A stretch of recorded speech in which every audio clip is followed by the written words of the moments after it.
Good morning, everyone. It's a pleasure to be back here in Jordan. I was so excited about coming back. My 17-year-old daughter actually came with me on this trip, so she and I are looking forward to spending some time together in your country and doing some exploring later. But this morning I want to talk to you about the long-term outcomes of prematurity. Every time I'm in a delivery room, after I've gotten the baby stable, I'm a bit philosophical, and I always wonder what's going to happen to this baby once we get this baby to the NICU and get this baby taken care of. So this morning, these are some of the questions that I want to try to answer in the time that we have allotted. We're going to look at what some of the outcomes are.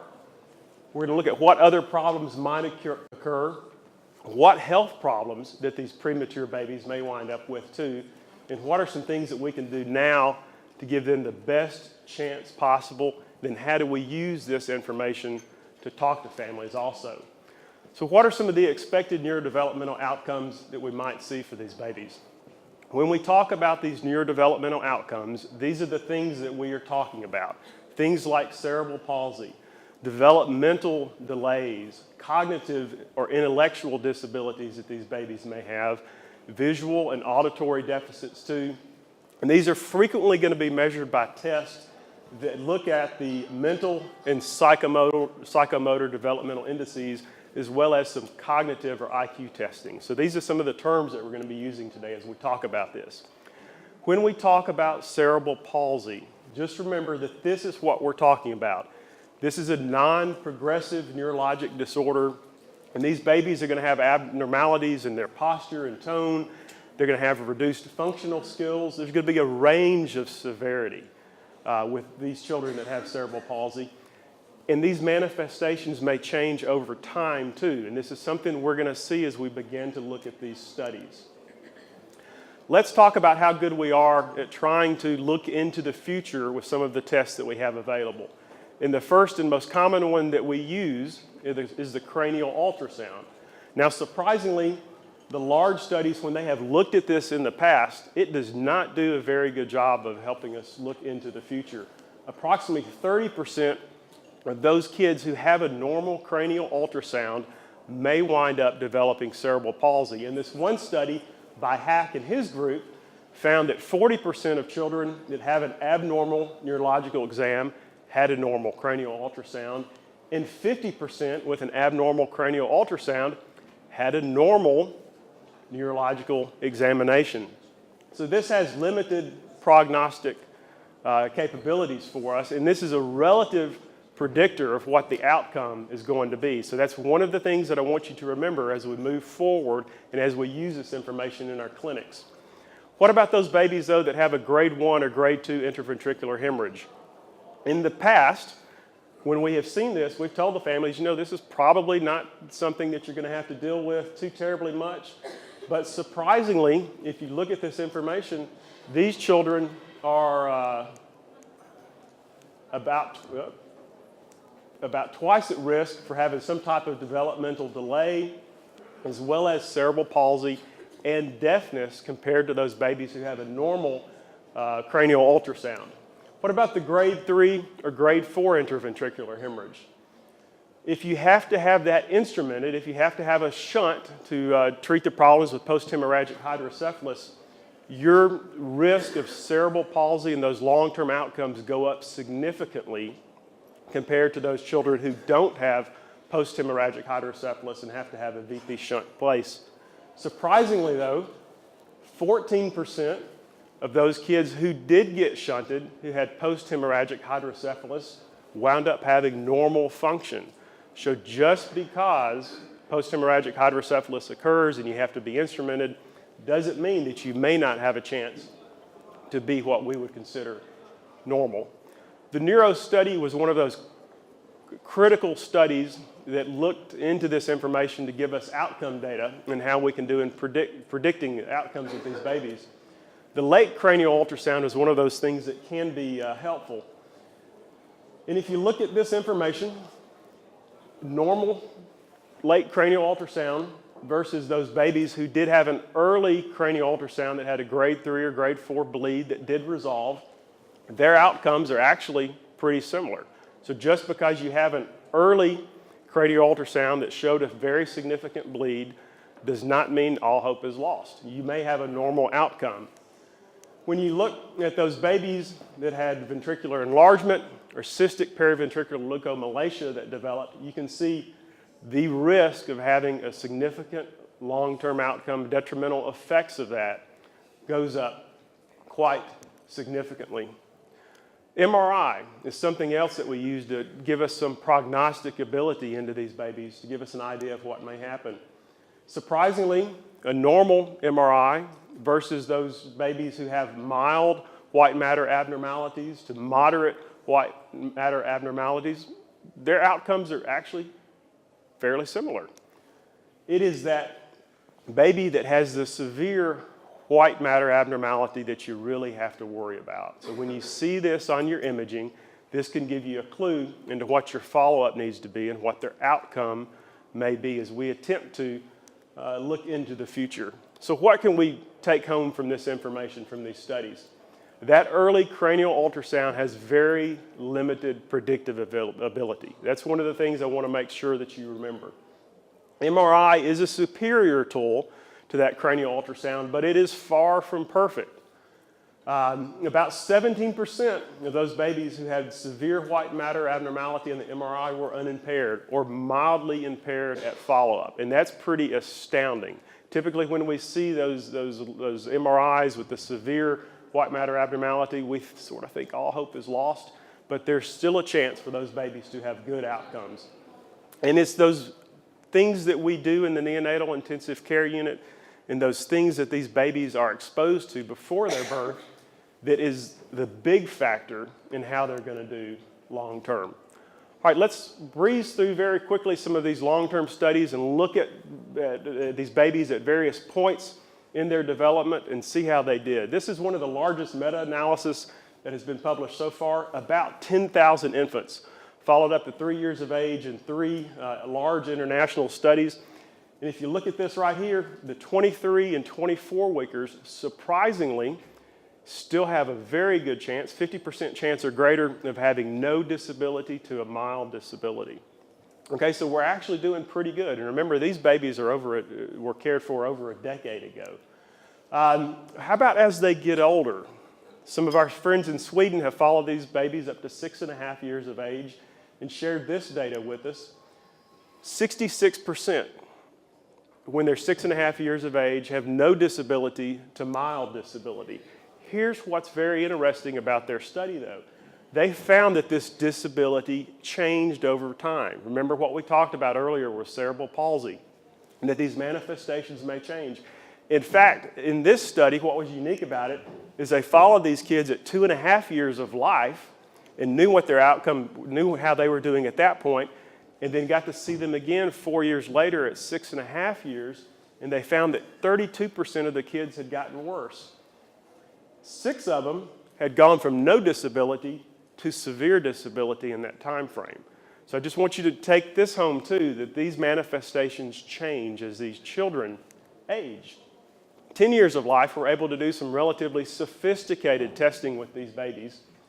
And they're able to do things looking at the cognitive ability, the executive function, processing speed, and things like that.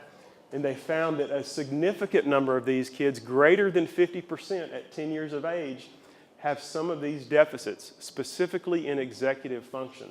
Their working memory, flexibility, and self-control, okay? So we begin to see some of these things as these children get older. So what's the take-home message here?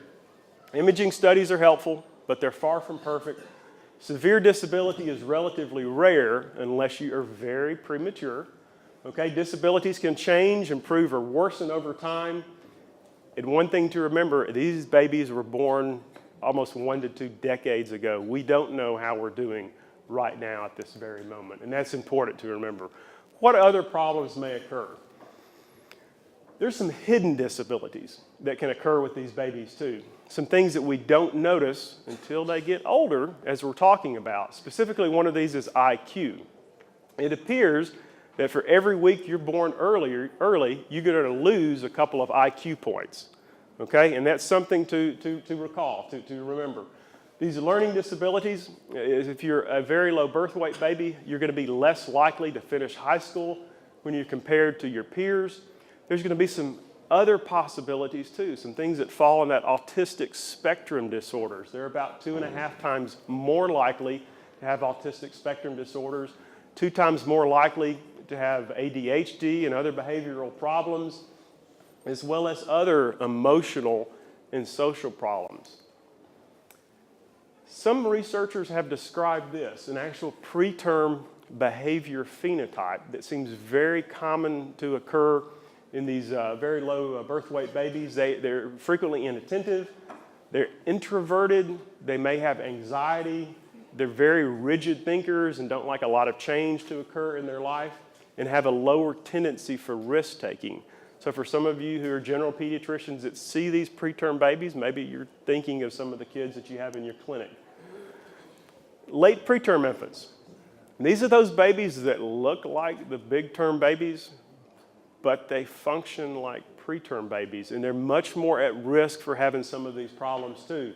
They're double the risk for having the neurodevelopmental outcomes, poor neurodevelopmental outcomes, increased risk for speech and language delays as well. So just because you look like a term baby doesn't mean that you're going to act like one.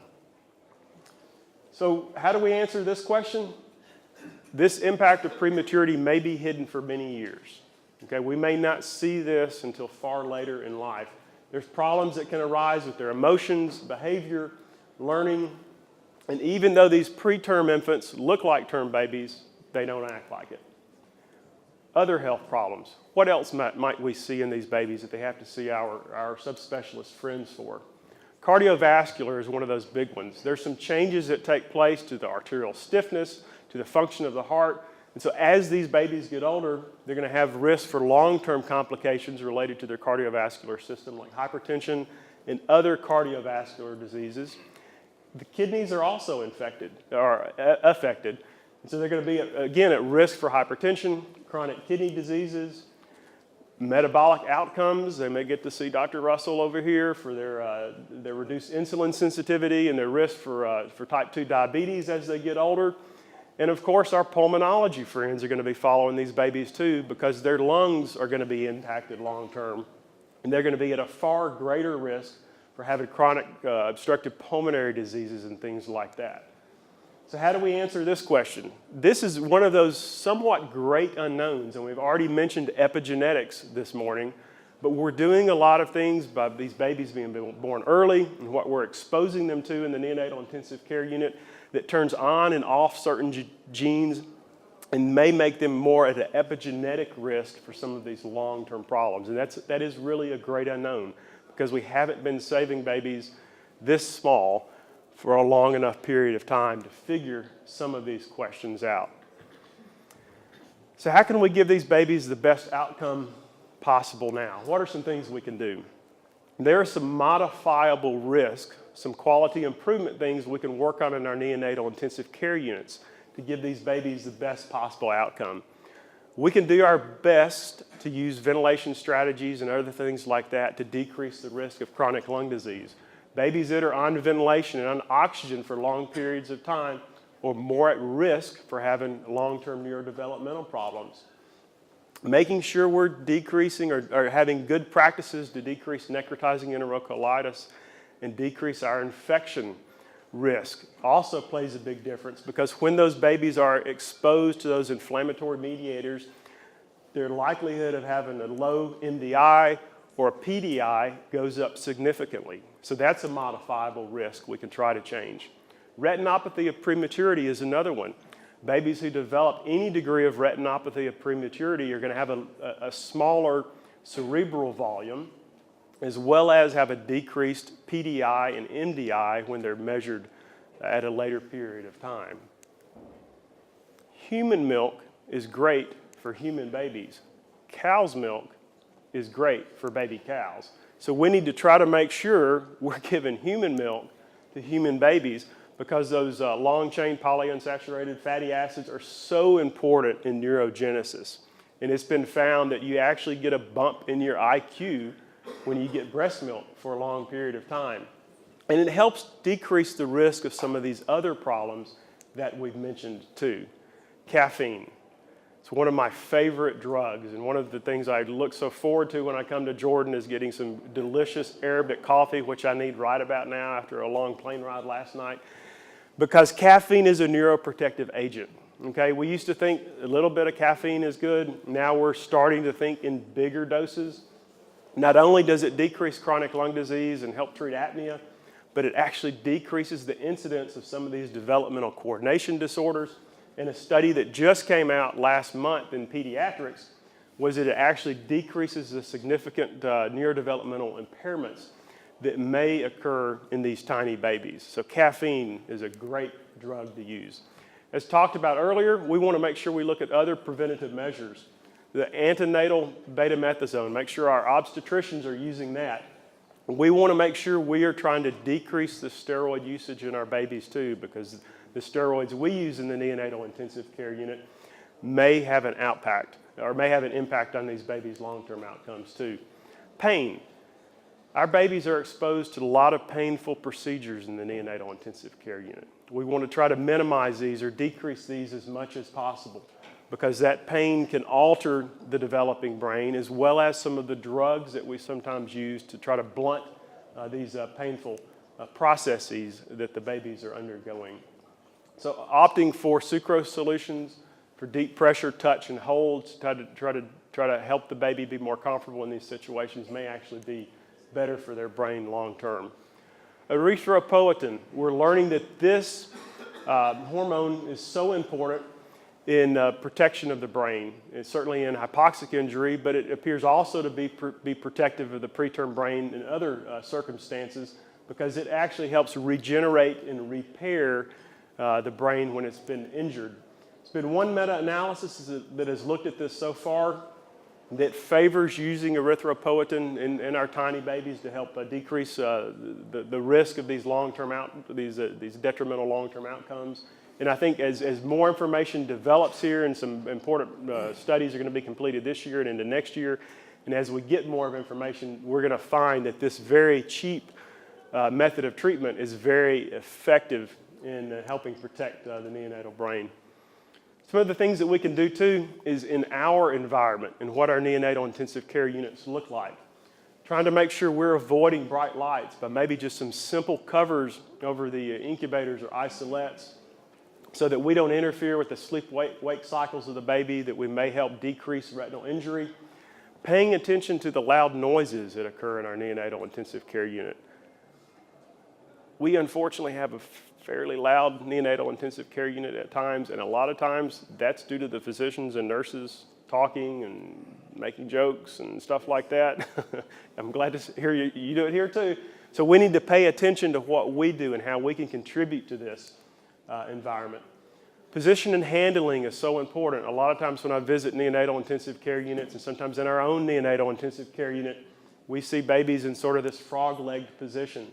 So you can take some towels and very easily form a nice little nest for these babies to have them in more of a normal fetal position, as if they were inside their mother, to help them with their alignment in this type of position, and that helps not only the musculoskeletal outcomes, but the neurodevelopmental outcomes, as well as preventing interventricular hemorrhage. And so if you keep them, especially head midline, for that first 72 hours, that can help cut down on that interventricular hemorrhage. Some other things that we can do is get the parents involved in something called developmental care.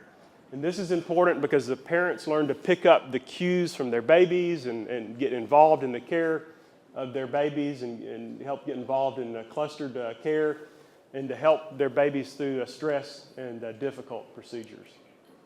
All right, so these are some of the things that we can do, or some of the questions I think that we've answered here, or answers that we provided to this question. How do we use this information to counsel families? My crystal ball broke a long time ago, and I tell every family that I do a very bad job of predicting the future, but I can look in the past and try to give you information. And one of the interesting things is when you look at these kids long term, even though we're talking about kids that have some delays and things like that, when you ask them as they're teenagers and young adults what they think about their life, their quality of life is equivalent to their peers. Okay, they're happy they're alive. even though they may have some slight delays or things like that. I think that's an important take-home message that we as neonatologists understand. All right, let me conclude with this. American politics is really, really confusing, and this has to be one of the most confusing quotes I've ever heard an American politician say. But it actually makes sense from a medical standpoint too, because there are a lot of unknowns when it comes to the developing human. There's a lot of things we still don't know. And I think making the brain, this is one of the things I love about coming to Jordan, or experiences like this, and your food, because the brain is a bit like making fasulia. Did I say that right? Okay. And this is the final take-home message. In fasulia, you have stock. Okay, that's that liquid stuff. That's your genetic predisposition. Whatever your parents, when they got together, they're programming you with, and you have your epigenetics, what you're getting exposed to in the neonatal intensive care unit. You throw in some meat, which is your gestational age and your birth weight. You throw in some vegetables, which are all these conditions that we've talked about and the complications of your care. And we add some seasoning, and that's the developmental care and your environment and what your parents do with you when you go home. And then where you live, all those social factors is that heat that you make that good fasulia with. And then you mix that all together, and that's what you get. That's the outcome. Okay, so every baby that we're taking care of in the neonatal intensive care unit is a fasulia. Okay, we want to do a really good job making a really good fasulia. So these are the things I want you to remember. I've given you a lot, I hope you remember, but if we boiled it down to these things here, remember those for me, okay? Thank you so much.